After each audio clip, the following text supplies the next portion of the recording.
అంటే ఈ ప్రభుత్వం వచ్చిన తర్వాత గురుకులాలను, ముఖ్యంగా కస్తూర్బా పాఠశాలల్ని, ఎస్సీ ఎస్టీ బీసీ మైనార్టీ పాఠశాలల్ని నిర్లక్ష్యం చేస్తా ఉన్నారు. ఇవాళ మనం రోజు పత్రికల్లో చదువుతా ఉన్నాం, చాలా చోట్ల కూడా విష ఆహారం తిని పిల్లలు ఆసుపత్రుల పాలవుతున్నారు. దాదాపు 500 మంది పిల్లలు, ఈ రెసిడెన్షియల్ స్కూళ్లలో చదివే పిల్లలు ఆసుపత్రుల పాలయ్యారు. 38 మంది పిల్లలు ఇప్పటి వరకు రాష్ట్రంలో చనిపోయినారు. ఒకవైపు పాము కాట్లు, ఇంకొక వైపు ఎలుకలు కొరుకుతా ఉన్నాయి.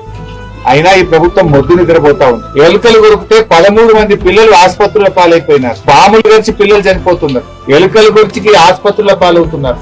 విషాహారం తిని ఆసుపత్రుల పాలవుతున్నారు. ఒకప్పుడు తెలంగాణ గురుకులాలంటే దేశానికి ఆదర్శంగా ఉండే కేసీఆర్ గారి హయాంలో చదివితే మా పిల్లలు గురుకులాల్లో చదవాలని చెప్పి తల్లిదండ్రులు కలగనేవారు.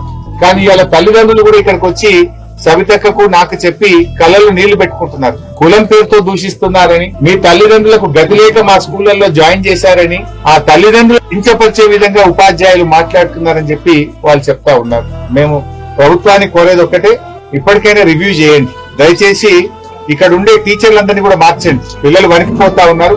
టీచర్లందరినీ కూడా మార్చి ఆ పిల్లల్లో ఆత్మవిశ్వాసాన్ని నింపండి. సరి అయిన భోజనం పెట్టండి. పిల్లలకు సరిగ్గా క్లాసులు చెప్పాలని చెప్పి బీఆర్ఎస్ పార్టీ పక్షాన మేము డిమాండ్ చేస్తున్నాం.